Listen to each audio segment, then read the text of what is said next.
وصدق رسوله النبي الكريم ونحن على ذلك من الشاهدين والشاكرين والحمد لله رب العالمين. بزرگان محترم برادران اسلام، گزشتہ جمعرات کو میں نے یہ بات عرض کی تھی کہ اللہ تعالیٰ جل شانہ یہ فرما رہے ہیں کہ اے اہل ایمان، تم میں سے کوئی آدمی اگر دین کو چھوڑ دے گا، اپنے دین سے تم برگشتہ ہو جاؤ گے، تو یہ نہ سمجھنا کہ اللہ کا دین کمزور پڑ جائے گا یا اللہ کے دین کے رکھوالے ختم ہو جائیں گے، بلکہ اللہ تعالیٰ جل شانہ اس بات پر قادر ہے کہ فَسَوْفَ يَأْتِ اللَّهُ بِقَوْمٍ، اللہ تعالیٰ ایک اور قوم لے آئیں گے، يُحِبُّهُمْ وَيُحِبُّونَهُ، اور اس قوم کے افراد اللہ سے محبت کریں گے اور اللہ بھی ان سے محبت کرے گا. تو یہ اللہ تعالیٰ جل شانہ نے ارشاد فرمایا تاکہ مجھے اور آپ کو عبرت ہو، نصیحت ہو کہ میں اور آپ اپنے آپ کو عزت والا سمجھیں اسلام کی وجہ سے، کہ ہمیں ایمان نے عزت دی ہے، ہماری وجہ سے ایمان کو عزت نہیں ملتی. کوئی آدمی یہ کہے کہ میں اسلام میں آ گیا، اسلام میں داخل ہو گیا تو میں نے دین کو عزت دے دی، اسلام کو عزت مل گئی، ایسا نہیں ہے، بلکہ ہم اسلام میں داخل ہوئے تو اسلام نے ہمیں عزت عطا فرمائی، اور اس عزت کے آثار دنیا میں بھی ہیں، آخرت میں بھی ہیں. یہ بات یاد رکھیے، کیونکہ ہمارا دین دونوں جہانوں کو ڈیل کرتا ہے. یہ نہیں کہ ہمارا دین صرف آخرت کی بات کرتا ہے، دنیا کی بات نہیں کرتا. جب آپ وہ دعا پڑھتے ہیں اور ہر مسلمان پڑھتا ہے کہ ربنا آتنا فی الدنیا حسنہ وفی الآخرۃ حسنہ وقنا عذاب النار، کہ اللہ ہمیں دنیا میں بھی اچھا حسنہ عطا فرما، یعنی وہ چیزیں ہم کو عطا فرما جو ہمارے لیے بھلائی کی ہیں، اور آخرت میں بھی حسنہ عطا فرما. تو معلوم ہوا کہ ہمارا دین ہے وہ صرف آخرت کے لیے نہیں بلکہ دین و دنیا دونوں کو ڈیل کرتا ہے. تو جیسے یہ دین ہمیں آخرت میں عزت عطا فرمائے گا، ایسے یہ دین ہمیں دنیا میں عزت عطا فرمائے گا. یہ بات یاد رکھنے کی ہے. البتہ کچھ لوگ اس کو محسوس کرتے ہیں، محسوس نہیں کر پاتے، لیکن حقیقت بات یہ ہے، میں نے شاید آپ کو پہلے ایک مرتبہ ایک واقعہ سنایا ہوگا کہ سویڈن کا ایک آدمی گورا چٹھا مسلمان ہو گیا، اس کو اللہ نے توفیق دی، اسلام لے آیا. آہستہ آہستہ اس میں تبدیلی آئی، اس نے اپنا لباس بھی ترک کر دیا، پگڑی باندھنے لگ گیا، ٹوپی باندھنے لگ گیا، لباس بھی لمبا جوابی پہننا شروع کر دیا. تو کسی نے اس کا انٹرویو لیا، اس سے سوال کیا کہ تمہیں کس چیز نے اس بات پر آمادہ کیا کہ تم اسلام کو قبول کرو؟ تو اس نے اپنے کو کہانی سنائی. مختلف کہانیاں ہوتی ہیں، مختلف اللہ تعالیٰ جل شانہ جب کسی کو ایمان میں لانا چاہتے ہیں تو مختلف واقعات پیش آتے ہیں. اس نے اپنے واقعات بیان کیے. جیسے یہاں ہمارے پاس ایک جیو لڑکا مسلمان ہو گیا، پرانی بات، اور مسلمان ہو گیا، حالانکہ یہودی کم مسلمان ہو، اور وہ یہاں کی یونیورسٹی میں طالب علم تھا. تو ہمارے بڑے پرانے دوست ہیں حاجی صاحب انتقال فرما گئے، محمدی مسجد میں نماز پڑھا کرتے تھے، تبلیغی جماعت کے بڑے آدمی تھے. تو وہ بھی آئے ہوئے تھے. اس سے پوچھا کہ تم کیوں اسلام ہے؟ میں اس سے کا سوال کرتا نہیں، میں پوچھ لیا. اب اس کی زبانی اس نے کہا کہ مسئلہ یہ ہے کہ جب میں گرو اپ اور بڑا ہوا تو مجھے کچھ ذاتی پرابلم پیش آئی، ٹھیک، تو میں نے اب ان کا حل تلاش کرنا چاہا دین میں. میرا تو دین یہودیت ہے، تو میں نے تورات کو پڑھا اور سوچا کہ میرے معاشرتی مسائل، میری زندگی کے مسائل کا جو حل تورات سے نکلے تو مجھے کوئی حل نہیں ملا. پھر میں نے انجیل کو پڑھا، قرآن کو پڑھ نہیں کرا، ہاں یہ بلا عبادت کر لو، یہ کر لو، وہ کر لو. پھر میں نے قرآن کو پڑھنا شروع کیا. تو قرآن کو جب میں نے پڑھنا شروع کیا، ترجمہ پڑھنا شروع کیا، تو مجھے لگا کہ قرآن میری زبان میں بات ہے، تو مجھے اپنے مسائل کا حل قرآن میں نظر آیا. اس لیے میرے دل میں یہ بات بیٹھ گئی کہ اگر کوئی دین سچا ہے تو اسلام وہ صرف عبادات کی بات نہیں کرتا، عقائد کی بات نہیں کرتا، بلکہ روزمرہ زندگی کی بات کرتا ہے. وہ بتاتا ہے کہ اگر تمہیں یہ پرابلم ہے اس کا یہ حل ہے، نکاح کے مسائل ہے، طلاق کے مسائل ہے، خرید و فروخت کے مسائل ہیں، اور مسائل. میں ایک مثال ہمارے منظوروں دیا کرتے ہیں آوازوں میں کہ اللہ تعالیٰ نے کہا یا ایھا الذین آمنوا لا تدخلوا بیوتا غیر بیوتکم حتى تستأنسوا وتسلموا على أهلها. کہ ایمان والوں دیکھو جب تم اپنے گھروں کے علاوہ کسی کے گھر میں مت داخل ہو، اجازت ہو جائے. لا تدخلوا بيوتا غير بيوتكم حتى تستأنسوا. اپنا تعارف کراؤ، پہلے بتاؤ کہ تم کون ہو، کیا کرنے کے لیے آئے ہو، دروازے پر کھٹکھٹاؤ. اور جب تم جاؤ تو فسلموا على اهلها، تو اس گھر کے رہنے والوں کو سلام کرو. یہ مسئلہ قرآن کریم بیان کر رہا ہے. تو معلوم قرآن کریم ہمیں یہ آداب بھی بتاتا ہے گھر میں داخل کیسے ہونا ہے. تو جو دین اتنی گہرائی میں جا کے بات کرتا ہو، وہ معاشرتی مسائل کو اس طرح ٹچ کرتا ہو کہ دیکھو اپنے گھر میں تم بغیر اجازت داخل ہو جاؤ تو ایک بات ہے، لیکن کسی دوسرے کے گھر میں بغیر اس کی اجازت کے تم جا بھی نہیں سکتے. اور جب تم جاؤ تو یہ پہلا فسلموا علی اہلہا ذلکم خیر لکم لعلکم تذکرون. یہ بات نصیحت کی ہے، اگر تم اس پر عمل کرو تو خیر ملے. تو میں نے یہ دیکھا کہ قرآن میری زبان میں بات کرتا ہے، بس میرے دل میں یہ آیا کہ اگر کوئی دین سچا ہے جو عبادات عقائد سے ہٹ کے معاملات کی بات کرتا ہے، معاشرت کی بات کرتا ہے، اخلاقیات سکھاتا ہے، تو میرا دل چاہا کہ اس کو اسلام کروں. ہر آدمی کی جب بھی کوئی دین اسلام میں آتا ہے تو کوئی نہ کوئی پیچھے واقعہ موجود ہوتا ہے جو اس کے اسلام کی طرف کوشش کرتا ہے. اس لیے مصر کی بھی ایک بات ہے مجھے سننے میں ملی. لگا کہ ایک آدمی تھا انگریز مسلمان، تو کیوں مسلمان؟ کہنے لگا مصر میں گیا تھا، اپنے کاروبار سے گیا ہے، تو اپوائنٹمنٹ کی وہاں چلا گیا. کہتا ہے جب میں گزرتا ہوں تو چھوٹا بچہ مجھے گریٹ کرتا ہے، السلام علیکم السلام علیکم. تو میں نے اس سے معنی جاننے کی کوشش کی اور تو میری کو السلام علیکم. جب میں نے اس کے معنی کو جان لیا تو پتا چلا کہ وہ یہاں پر کوئی بچہ ایک دوسرے کو دعا دیتا ہے، بڑے تو بڑے، چھوٹا بھی دعا دے رہا ہے السلام علیکم کہہ کر کہ تم پر سلام کی ہو، تمہیں اللہ تعالیٰ امن عطا فرمائے، سکون و چین سے رہو. تو میں نے کہا کہ جو دین اتنا اچھا ہو کہ بچہ بھی دعا دیتا ہو تو دین سے اچھا کون سا دین ہو سکتا ہے. تو لہٰذا وہ مسلمان ہو گیا. تو اس سے کسی نے کہا کہ چلیے ٹھیک ہے، آپ نے واقعہ سنایا، آپ مسلمان ہو گئے، لیکن آپ نے لباس بھی تبدیل کر لیا، یہ بھی کر سکتے. اب اس نے جو بات کہی وہ بڑے کام کی بات ہے. اس نے کہا کہ وہ مسلمان تو ہو گیا، ٹائی بھی لگاتا تھا، پینٹ شرٹ بھی پہنتا تھا، خوبصورت بھی تھا، ہینڈسم بھی تھا، سب کچھ تھا. تو جب میں نے اپنے پاسپورٹ بنوایا تو مسلمان والا نام لکھوا لیا. اب جب میں کسی کنٹری میں سفر کرتا میرا پاسپورٹ دیکھتے تو میرا نام پڑھتے وہ سب مجھے دیکھتے رہتے اور یہ مسلمان نظر نہیں آتا. سویڈن کا باشندہ ہے، گورا چٹا آدمی ہے، وہ مجھے دیکھتے تھے بڑے غور سے. تو میں نے اس بات کو محسوس کیا کہ میرا نام جب تو مجھے غور سے کیوں دیکھتے ہیں. اور پھر کئیوں نے پوچھنا شروع کیا آر یو مسلم؟ تو کہتا ہے میں نے میرے دماغ میں یہ بات آئی کہ مجھے اپنے اندر کچھ ایسی تبدیلیاں لانی چاہیے کہ سوال پیدا نہ ہو تو پوچھنا ہے کہ مسلمان. چنانچہ میں نے اپنے آپ کو بدلنا شروع کیا، داڑھی رکھ لی، ٹوپی پہن لی، لباس کو پہن لیا. اب ہر آدمی مجھے جانتا ہے کہ یہ مسلمان ہے. اب کسی کو پوچھنے کی ضرورت نہیں ہے، نہ مجھے غور سے دیکھے گا، نہ میرا لباس بتا رہا ہے، میری مذہب بتا رہی ہے مسلمان ہوں. تو اس لیے اللہ تعالیٰ جل شانہ ہم جو دین ہم نے جس دین کو ہم نے اختیار کیا اس نے ہمیں عزت عطا فرمائی. ہماری وجہ سے دین مستحکم ہے، ہم دین کی وجہ سے مستحکم ہوئے اس دنیا کے اندر اور آخرت میں اس کا ریوارڈ ہے. تو یہ دین ہمارا ایسا نہیں ہے کہ جو صرف آخرت کی بات کرے، ہمارا دین دنیا کی بات بھی کرتا ہے. اور یہ جو آپ اعمال کر رہے ہیں، نماز پڑھ رہے ہیں، نماز تو دنیا میں ہی ہے، آخرت میں تو نماز فرض نہیں ہے. روزے آپ دنیا میں رکھتے ہیں، آخرت میں تھوڑے روزے فرض ہوں گے. زکوٰۃ آپ دنیا میں ادا کر رہے ہیں، جنت میں جا کے تھوڑی زکوٰۃ کا حساب و کتاب ملائیں گے آپ. حج تو یہاں فرض ہے، وہاں تھوڑی فرض ہے. میاں بیوی کے مسائل تو یہاں وہاں تھوڑی. وہاں تو اللہ تعالیٰ جل شانہ نے جو دنیا میں ہم نے عمل کیا ان کا اجر ہی رکھا ہوا ہے. بس اب آپ آرام کریں، اب آپ پر عمل کا بوجھ نہیں. لیکن دنیا کے اندر ہمیں بھیجا ہے تھوڑے سے سالوں کے لیے، تھوڑے سے لمحات کے لیے. ایک اوپر گھر میں گزر جاتا ہے، آدمی بوڑھا ہو جاتا ہے، کیسی ہے زندگی ہے، برق جھپکنے میں گزری، حالانکہ برق جھپکنے میں تھوڑی گزری ہے.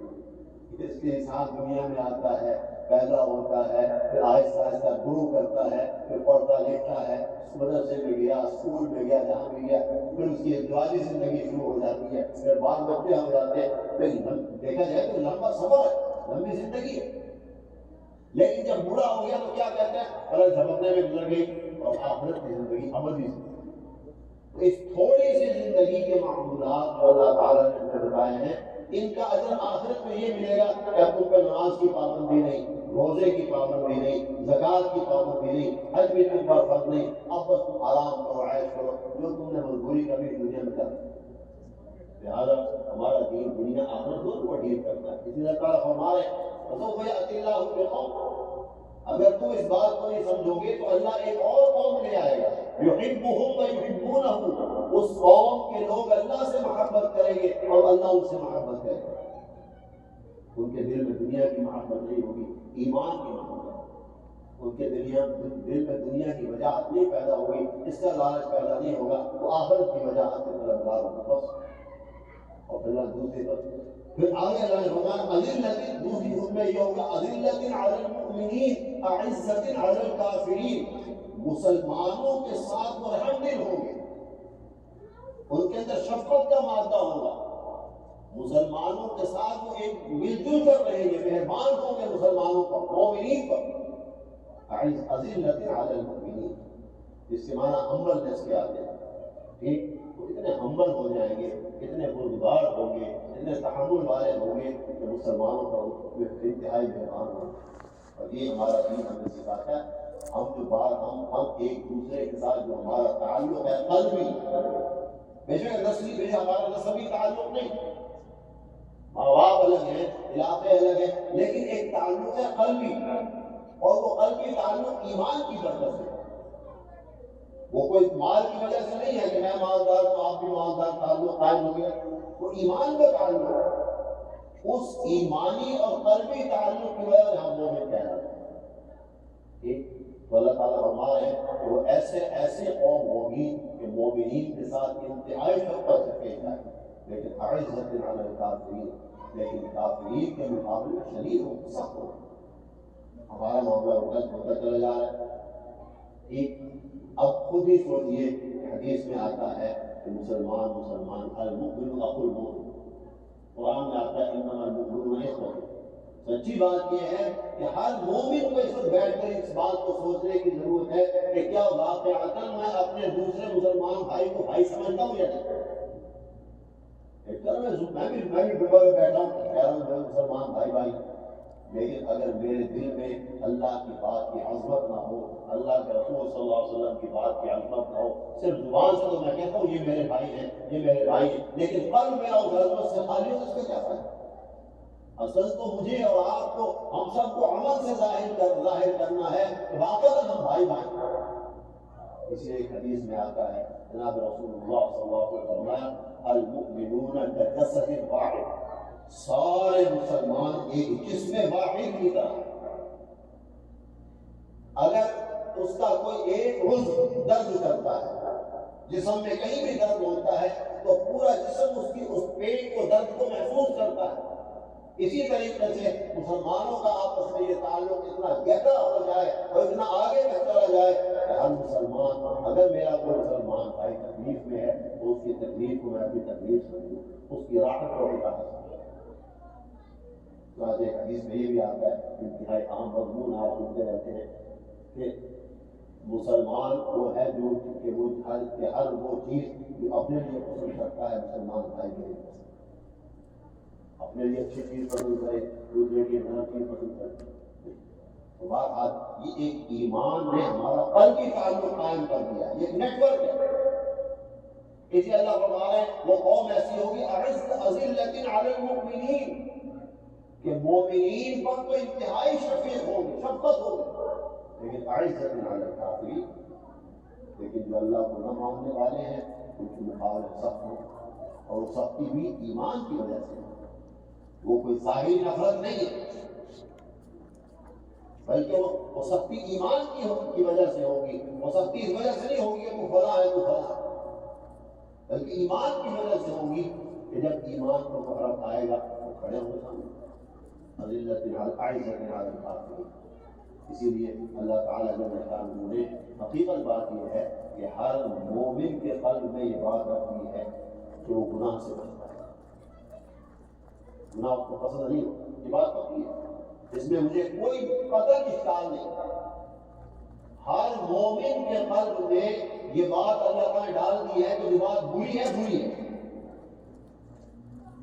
کرتا ہے وہ ایک الگ بات ہے، لیکن یہ نہیں کہ وہ اچھا سمجھ کے کر رہا ہے، اس کو پتہ ہے کہ جو میں کام کر رہا ہوں یہ خلاف شریعت ہے، لیکن شیطان کا غلبہ، نفس کا غلبہ، کبھی نفس انہیں بہکا دیتا ہے، کبھی شیطان بہکا دیتا ہے، اور جب وہ لوٹتا ہے توبہ کرتا ہے، جب یاد آتا ہے وہ میں نے تو یہ معصیت کر دی، یہ گناہ کر دیا، تو فوراً شرمندگی ہوتی ہے، ایک ندامت کا احساس ہوتا ہے، توبہ کرتا ہے، وہ بھی کی شان ہے۔ ٹھیک، اس لیے اللہ تعالیٰ کو کفر تو بہت بڑی بات ہے، کفر تو بہت بڑی بات ہے۔ حدیث میں آتا ہے کہ جب کوئی آدمی مسلمان ہو جاتا ہے اور اسلام اس کے دل میں پیوست ہو جاتا ہے، اسلام کی محبت اور عظمت قلب میں جاگزین جگہ پکڑ لیتی ہے، تو اگر اس کو یہ کہا جائے کہ دیکھو یہ ایک طرف آگ جل رہی ہے، ایک طرف یہ ہے دنیا، اسلام، اگر اسلام میں رہتے ہو تو آگ میں جلنا پڑے گا، اور اگر اسلام کو چھوڑ دیتے ہو تو یہ ساری دنیا تمہارے ساتھ، تو وہ کہے گا کہ نہیں، اسلام کو چھوڑنا منظور نہیں، اس دنیا کی کوئی حیثیت نہیں، آگ میں جل جانا مجھے منظور ہے، لیکن اسلام کو نہیں، یہ محبت کی بات ہے۔ بہرحال اللہ تعالیٰ یہ فرما رہے ہیں کہ پھر اس قوم کی ایک علامت یہ بھی ہوگی، اذلۃ علی المؤمنین اعزۃ علی المؤمنین۔ آج ہمیں بھی اس بات کا جائزہ لینا چاہیے اور اس بات کو پھیلانا چاہیے کہ بھائی آپس میں محبت سے، تم مسلمان ہو، دوسرے مسلمان کے ساتھ محبت و شفقت سے پیش آؤ، سختی سے پیش آؤ۔ سختی سے پیش آنے سے نتیجہ کیا ہوگا؟ کیا وہ اسلام کی طرف آ جائے گا؟ ہمارے دوست سے اللہ کو جنت میں جگہ عطا فرمائے، انتقال کر گیا، امیر نواز شریف کا نام تھا، امیر نواز مالی شریف کا بیرو کا نام ہوگا، بارہ بڑے اچھے اور نیک اور دیندار آدمی تھے، نمازوں کے بڑے پابند تھے، اللہ نے پیسہ دیا تھا، سخاوت بھی کرتے تھے، زکوٰۃ بھی ادا کرتے تھے، اشیاء نماز بھی پڑھتا ان سے، تو انہوں نے ایک واقعہ مجھے سنایا، کہتے ہیں میں آج تک پڑھتا ہوں، کہتے میرا ایک دوست تھا تو نماز نہیں پڑھتا، اور کبھی پڑھ لی کبھی نہ پڑھی، بس ایسے ہی۔ تو ایک دفعہ وہ مجھے ملنے کے لیے آیا، تو گھر گیا، تو گھر والوں نے بتایا کہ بھائی نماز کے لیے مسئلہ ہے، کہتے مسئلہ میں اتفاق سے وہ مسئلہ تھا، ایک میرا دوست مجھے تھا، وہ تھا، تو جب وہ ملنے کے لیے آیا تو میرے دوست تھا آپ کا، اس نے کہا اچھا چلو ہر جگہ پہ آ گیا، چلا گیا، کہتا آج تک مجھے اس بات کا افسوس ہے، اور جب بھی پھر میں نے اسے یاد دلایا، اس نے کہا آپ نے دیکھا نہیں میں نماز کے لیے گیا تھا، آپ کے دوست نے مجھے کہا تھا۔ تو بعض دفعہ ایسا کلمہ انسان کے زبان سے نکل جاتا ہے جو اللہ معاف کے ہلکا مسلمان ہے، لیکن ایک نفرت کا اثر پیدا ہو جاتا ہے۔ ہم دنیا میں نفرت کے لیے نہیں آئے، ہم تو محبت کے لیے آئے، ہم نفرت پھیلانے تھوڑے آئے ہیں۔ ہمارا دین تو وہ ہے، دیکھیے ایک آدمی ساری زندگی کفر کرتا ہے، شرک میں مبتلا رہتا ہے، آخر وقت میں اللہ اسے ہدایت دے دیتا ہے، تو اللہ تعالیٰ کیا معاملہ فرماتے ہیں؟ انصاف کیوں کر دیتے ہیں؟ ایک قرآن وقت جوان ہوا تھا، ساتھ میں پہلے پھر اسلام میں آنا، وہاں معاملہ یہ ہے، حدیث میں آتا ہے سرور عالم صلی اللہ علیہ وسلم ارشاد فرماتے ہیں جیسے ہی وہ اسلام میں داخل ہوا سارا کفر بھول گیا، اور اللہ کے رسول صلی اللہ علیہ وسلم یہ فرماتے ہیں کہ اس ایمان لانے کی برکت سے اللہ تعالیٰ اس کو اتنے سالوں کا کفر و شرک اس طرح دھو دیتے ہیں اور اس طرح اس کو کر دیتے ہیں جیسے آج ہی ماں کے پیٹ سے پیدا۔ تو جو خالق ہے ہمارا، اگر وہ اتنی محبت کا اظہار کرتا ہے ایک ایسے شخص کے ساتھ جس نے ساری زندگی اللہ کی نافرمانی کی ہے، تو سوچئے اگر ہمارا کوئی مسلمان بھائی ایسا ہے تو کیا ہم اس سے نفرت کرنی چاہیے؟ اس لیے فرمایا اذلۃ علی مسلمان کو شفقت سے پیش آؤ۔ ہاں کفر کے مقابلے میں یہاں دین کی باتوں ہٹ جاؤ، ہمارا دین یہ کہتا ہے ہم اس سے پیچھے نہیں ہٹیں گے، وہاں اللہ کا اور معاملہ۔ دوسری صفت یہ بیان ہے، آپ تیسرا فرمائے یجاہدون فی سبیل اللہ، وہ اللہ کے راستے میں جہاد کریں۔ جہاد دو طرح کا ہے، ایک جہاد جو ہے ہم میدان جہاد کو کہتے ہیں، ایک جہاد نفس کے ساتھ بھی، وہ دونوں طرح کا جہاد کریں گے، مجاہدون فی سبیل اللہ، نفس کے خلاف بھی لڑیں گے، اور اگر خدا نخواستہ میدان جہاد میں اور کارزار میں جانا پڑا وہاں بھی جائیں گے۔ ولا یخافون، اور آخری ہے کہ ولا یخافون لومۃ لائم، بعض لوگ ملامت کریں گے انہیں، لیکن ان کے دل کچھ کا مسئلہ کوئی نہیں۔ اللہ کے دین پر عمل کرنے میں لوگ ملامت کریں گے، دیکھو یہ صوفی جا رہا ہے، دیکھو یہ داڑھی رکھی مولوی بن گیا، دیکھو اس نے کپڑوں سے نیچے پجامہ کر لیا، یہ کیا ہو گیا، ٹھیک، لوگ ملامت بھی کریں گے، لیکن ان کے دل میں ہم سے ولا یخافون لومۃ لائم، وہ کسی ملامت کرنے والے کی ملامت کو اپنے دل میں جگہ نہیں دیتے۔ بہرحال نبی کریم صلی اللہ علیہ وسلم کی حیات طیبہ ہمارے سامنے ہے، پھر صحابہ کی حیات طیبہ ہمارے سامنے ہے، کیا کچھ نہیں کہا گیا۔ نبی کریم صلی اللہ علیہ وسلم کو مجرور کہہ دیا لوگ والعیاذ باللہ۔ ایک اللہ نے کہا نور والقلم وما یسطرون ما انت بنعمت ربک بمجنون، اللہ نے ایسی قرآن بنا دی تو مجنون یہ ہو سکتے ہیں، آپ نہیں ہو سکتے، تو یہ باتیں سب سننی پڑتی ہیں، لیکن ولا یخافون لومۃ لائم، کیونکہ جس دین کی وہ پیروی کر رہے ہیں، جس اللہ کے نظام کی وہ پیروی کر رہے ہیں، وہ کہتے ہیں اس میں عمل کر کے دکھانا ہے، ختم۔ ایسی باتیں ہوتی رہتی ہیں۔ آپ دیکھیں نا موسیٰ علیہ السلام اللہ کے اتنے بڑے نبی پیغمبر، ٹھیک، تو موسیٰ علیہ السلام اپنے قوم کو یہ کہہ رہے ہیں وَإِذْ قَالَ مُوسَىٰ لِقَوْمِهِ يَا قَوْمِ لِمَ تُؤْذُونَنِي، تم مجھے تکلیف پہنچاتے ہیں کیوں؟ آپ نے کوئی بات ایسی تھی نا کہ موسیٰ علیہ السلام کو تکلیف پہنچاتے، وَقَدْ تَعْلَمُونَ أَنِّي رَسُولُ اللَّهِ إِلَيْكُمْ، اور تمہیں پتہ بھی ہے، تمہیں یقین طور پہ اس بات کا علم ہے کہ میں اللہ کا رسول اللہ صلی اللہ علیہ وسلم کے بارے میں اللہ تعالیٰ نے فرمایا کہ ہم جانتے ہیں کہ بعض چیزوں سے آپ کو بھی بہت تنگ ہے، نعلم انک یضیق صدرک بما یقولون، یہ جو باتیں آپ کے خلاف کرتے ہیں اے نبی صلی اللہ علیہ وسلم، اے محمد، اے ہمارے نبی، جانتے ہیں کہ آپ کا دل تنگ ہے، ٹھیک، لیکن آپ کا کام ان کی جواب دہی ہے ہی نہیں، ٹھیک، یضیق صدرک بما یقولون، آپ کیا کریں، فسبح بحمد ربک، آپ اپنے رب کی تعریف کرو، وقم من الساجدین، اللہ کے سامنے جھک جائیں، وعبد ربک، اور رب کی عبادت کرتے رہیے حتی یأتیک الیقین۔ آپ دیکھیں جو دنیا کے سب سے محبوب ترین انسان اور اللہ کے انبیاء میں محبوب ترین اور خاتم النبیین صلی اللہ علیہ وسلم، ان کے ساتھ یہ معاملہ ہے، اور اللہ قرآن میں کہہ رہے وَلَقَدْ نَعْلَمُ أَنَّكَ يَضِيقُ صَدْرُكَ بِمَا يَقُولُونَ، اے نبی جو یہ باتیں جو آپ کے خلاف جو آپ کو یہ کہتے ہیں، ہم جانتے ہیں، سمجھتے ہیں کہ آپ تنظیر ہوتے ہیں اس سے، لیکن آپ اس کا اثر قبول کر لیتے۔ اس لیے آج بھی اگر کوئی اسلام کو ہے تو ہمیں کہاں نہ دیکھو دیتا ہے، ہمیں کیا، ہم نے عمل کر کے دیکھا، بس سیدھی بات، اس کے تانوں کا جواب نہیں دینا، کوئی جھگڑا ہے ہمارا، کیونکہ ہمارا دین تو ایسا ہے نا، ہم سارے نبیوں کو مانتے ہیں، جھگڑے کس بات ہے؟ یا تو یہ ہونا کہ ہمارا کیونکہ مذہب کا مطلب کیا ہے، ہم سارے دینوں کو اکٹھا لے کر چل رہے ہیں، الحمدللہ، حضرت عیسیٰ پہ ہمارا ایمان، موسیٰ پہ ایمان، علیہ السلام، انبیاء سب پہ ہمارا ایمان، وبہرحال اللہ فرماتے ولا یخاف ذلک فضل اللہ یؤتی، اللہ کہتے ہیں کہ اللہ تعالیٰ نے بڑا فضل ہے، یؤتی من یشاء، جس کو اللہ چاہتے ہیں عطا فرماتے ہیں، واللہ واسع علیم، اور اللہ تعالیٰ جل شانہ بڑے وسعت والے ہیں، علم والے ہیں۔ تو بہرحال خلاصہ یہ ہے کہ ہمیں اللہ نے جو ایمان دیا وہ قلب ہے، اور ہم یہ سمجھیں کہ میری عزت کا سبب دنیا میں دین ہے، بس اس دین کے ساتھ وابستہ رہوں گا تو معزز رہوں گا، عزت دار رہوں گا۔ یہ ہمیں یقین بنانا ہے کہ یا اللہ جو دین آپ نے مجھے دیا ہے، میری دنیا میں اگر عزت ہے، ساتھ ہے جتنی بھی ہے وہ اس دین کی برکت سے ہے، اور اگر یہ دین چلا جائے گا تو پھر دنیا بھی ہماری برباد ہے، آخرت بھی برباد ہے۔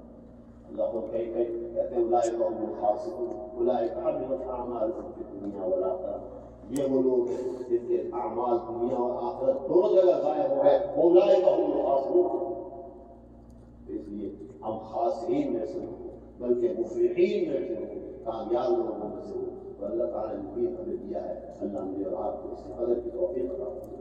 اور یہی چیز ہمیں اپنے بچوں کو بھی سمجھانی ہے، بٹھا کر سمجھانی ہے کہ بیٹا جو دین اسلام اللہ نے ہمیں عطا کیا ہے اس میں کتنی ہماری عزت ہے، کتنی ہماری اللہ نے اس میں ہماری کامیابیاں رکھی ہیں۔ ان کے سامنے وہ واقعات بیان کیجیے، صحابہ کے واقعات، صحابیات کے واقعات، تابعین کے واقعات، تبع تابعین کے واقعات، اللہ والوں کے واقعات بیان کیجیے کہ دیکھو فلاں آدمی کتنا نام ہے آج تک دنیا میں، کس وجہ سے؟ دین کی وجہ سے۔ تو اللہ مجھے اور آپ کو عمل کی توفیق عطا فرمائے۔ تھوڑا سا وقت سے پڑھتے ہیں پھر انشاءاللہ دعا کرتے ہیں۔ ایسا ہمیں جانے کھانا بھی کھانا نہ چاہیے، تھوڑا سا کھانا۔ اللهم صل وسلم على نبينا وعلى آله وسلم۔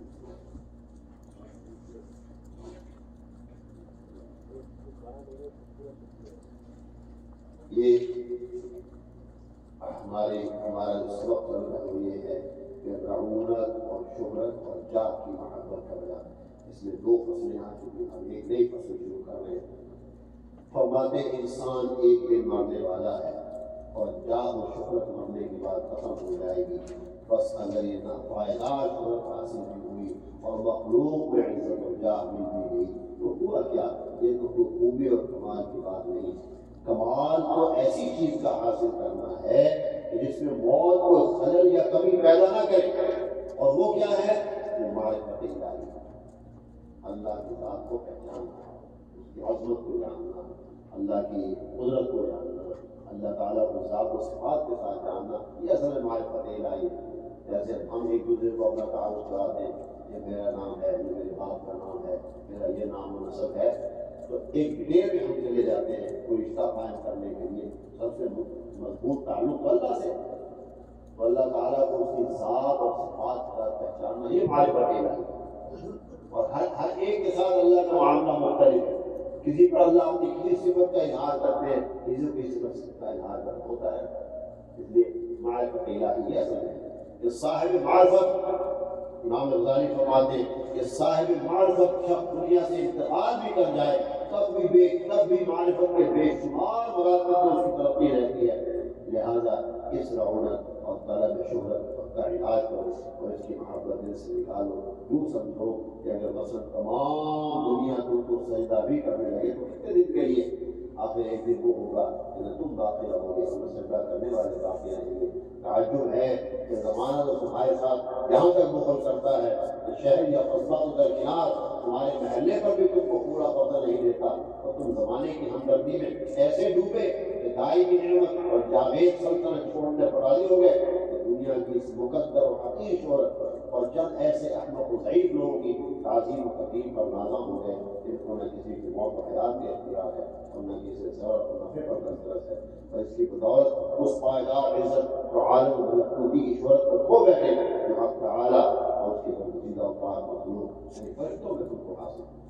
اب آپ سوچئے ایک عزت کو ویسے ہی ہمیں اللہ نے فرشتوں میں دے ملائکہ اپنی جگہ پر اللہ کی بلند مخلوق ہے، لیکن آدم علیہ السلام کے لیے حکم ہوا کہ سجدہ کرو، اور ہم مسلمانوں کو اللہ نے کہا تم اشرف المخلوقات، ہمیں کہا خیر امت۔ اب کتنی بڑی عزت اور آدمی ہم کس عزت کے طالب ہیں؟ تو ہمیں تو دن رات ایک ہی فکر ہونا چاہیے کہ اللہ کی معرفت حاصل ہو، اللہ کی محبت حاصل ہو، اس کی عظمت ہمارے دلوں میں آ جائے، ہم اپنے آپ کو گناہوں سے بچا کر دنیا میں چلیں، ہم کوشش کریں جتنی نیکی ہم سے ہو سکتی ہے وہ ہم کریں، نمازوں کی پابندی بھی ہو، مخلوق کے جو حقوق ہیں ان کا بھی خیال ہو، خالق کے حقوق کا بھی خیال ہو۔ یہ ہماری تو ڈیوٹی ہے، ٹھیک، جن کے ساتھ ہمارا قریبی تعلق ہے ان کے کیا حقوق ہیں، پڑوسیوں کے کیا حقوق ہیں، مساجد کے کیا حقوق ہیں، ٹھیک، ہماری ذمہ داری تو یہ ہے کہ ہم اس بارے میں، اور جسے اللہ کی معرفت حاصل ہوتی ہے، اللہ کے احکامات پر چلنے سے اللہ کی معرفت حاصل ہوتی ہے۔ جب اللہ کی عظمت قلب کے اندر آتی ہے تو اس کی محبت بھی قلب میں آتی ہے، اور جو انسان اللہ کو محبوب بنا لیتا ہے اللہ پھر اس کو دنیا میں خود محبت عطا فرماتا ہے۔ جو اللہ کی عظمت کو پہچان لیتا ہے اللہ خود اس کی عظمت لوگوں کے دلوں میں ڈال دیتا ہے. جو اللہ کے احکامات پر چل کر اپنے آپ کو اللہ کا تابع بنا دیتا ہے لوگ خود اس کی عزت دل میں ڈال دیتے ہیں. اللہ نے رات کو کی توفیق عطا فرمائے. لا الہ الا اللہ کا عرض کرنے سے سو مرتبہ انشاءاللہ دعا کرتے ہیں. یہ ہے کہ لا الہ الا اللہ پڑھتے ہوئے نیت یہ ہو کہ لا الہ سے مطلب یہ ہے کہ جو بھی میرے قلب کے اندر اللہ کے علاوہ کوئی چیز ہے اس کو نکال رہا ہوں. اور الا اللہ کا مطلب یہ ہے بس اللہ کے ساتھ اللہ نے قلب جہاں ساتھ ٹوٹ جائے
والصلاة والسلام على رسول الكريم سيدنا ومولانا محمد وعلى آله وأصحابه أجمعين. خير الله رائد منهم يأتي عصمت هذا فرماده أقضي محمد هذا فرماده أقضي قدرة قلبك آثار على فرماده. إله العالمين يا الله ہر مجھے ہمارے نفس کے لیے ہمارے قلب کے لیے بری ہے یا اللہ اسے اپنے بچا لیجیے. اور اے اللہ ہر خلق اور ہر اچھی عادت جو ہمارے قلب کے لیے مفید ہے ہمارے دل کے لیے مفید ہے وہ عطا فرما دے. یا اللہ وہ تمام اخلاق حمیدہ و حسنہ جن کی تعلیم ہمیں ہمارے نبی مقرب صلی اللہ علیہ وسلم نے فرمائی عطا کر دے. اے اللہ تمام اخلاق خبیث اور سیئہ سے جن سے نبی کریم صلی اللہ علیہ وسلم نے نفرت فرمائی اور ہمیں بچنے کا حکم دیا ان تمام اخلاق سیئہ اور خبیث سے کافی بنا فرما. اے اللہ ہم کو ہماری اولادوں کو دین پر عمل کی توفیق عطا فرما. نماز کی پابندی کی توفیق عطا فرما یا اللہ. اور اے العالمین ہمیں ہماری اولادوں کو دنیا کی ہر وہ چیز جو ان کے اور ہمارے حق میں بھلائی کی عطا فرما دے. یا اللہ ہر دنیا کی وہ چیز جو شر اور فتنے کی ہے اس سے ہم تیری پناہ مانگتے ہیں. آپ کے لیے بھی اولادوں کے لیے بھی مسلمان بھائی اور بہنوں کے لیے بھی یا اللہ اسے بچا لے. ربنا آتنا فی الدنیا حسنہ وفی الآخرۃ حسنہ. یا اللہ ہم سب مسلمانوں کو وقنا عذاب النار.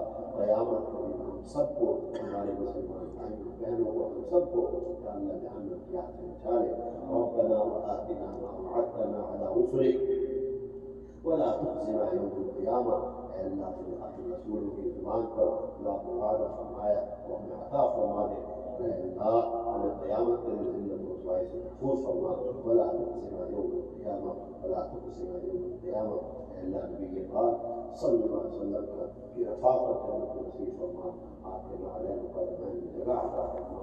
آپ کی شفاعت سے ہم نواز شفاعت عطا فرما رب ارحمنا كما ربياني صغيرا ربنا زدنا علما اللهم اغفر لأمة محمد صلى الله عليه وسلم آمين اللهم ارحم محمد صلى الله عليه وسلم آمين اللهم تجاوز عن أمة محمد صلى الله عليه وسلم آمين یا اللہ جتنے بھی لوگ آج کے درس میں آج کی گفتگو میں شریک ہوئے اے اللہ ان سب کی جتنی بھی نیک میری تمنائیں سب کو پورا فرما دے پریشانیوں سے مشکلات سے ہمیشہ ہمیشہ کی نجات عطا فرما دے اے اللہ اپنے لیے اپنے جملہ مسلمان بھائیوں بہنوں کے لیے عافیت تامہ اور دائمہ والی عطا فرما اور اللہ جو اب تک عافیت کی زندگی آپ نے عطا فرمائی اور آگے عطا فرمائیں گے یا اللہ ہم کا شکر کی توفیق مانگتے ہیں شکر کرنے کی توفیق عطا فرما اور اللہ لوگوں کی احتیاج سے بچا اپنا محتاج بنا اے اللہ نے کہا انتم الفقراء الی اللہ بس اے اللہ اپنا غلام اپنا محتاج بنائیے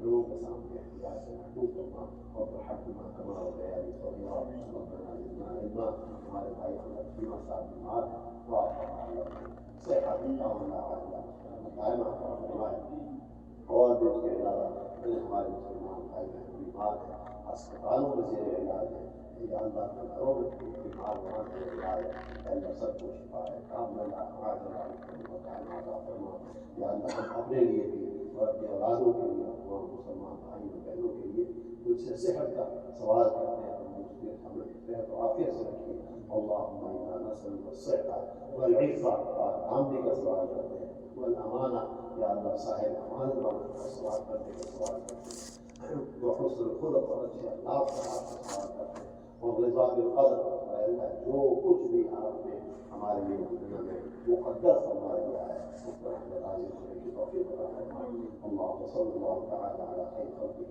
سيدنا مولانا محمد وعلى آله أجمعين لا إله إلا الله